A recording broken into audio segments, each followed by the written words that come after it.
Kita ke informasi selanjutnya, Saudara. Komplotan pencuri kabel menara telekomunikasi di Kabupaten Tanah Toraja, Sulawesi Selatan ditangkap.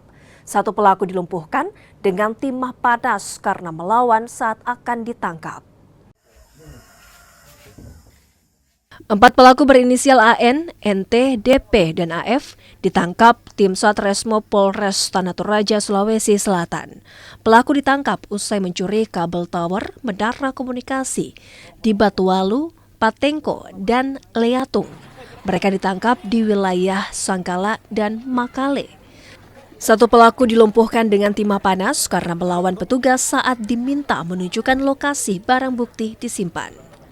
4 lokasi yang terdeteksi menjadi tempat mereka melakukan aksi, yaitu di menara telekomunikasi yang terletak di Batualu, di Leatung, Patengko, dan di daerah Taparan, Kabupaten Tanah Toraja.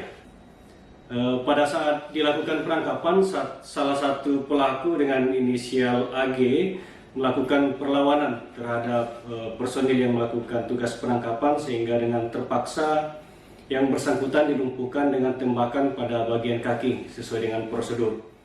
Pelaku spesialis pencuri kabel ini kini ditahan di Rutan Polres Tanah Toraja. Polisi juga menyita barang bukti 1 unit motor, 3 buah handphone, dan gulungan kabel tembaga hasil curian. Akibat perbuatan pelaku, jaringan komunikasi seluler di wilayah Kabupaten Tanah Toraja mengalami gangguan. Amran Amir, Kompas TV Tanah Toraja, Sulawesi Selatan.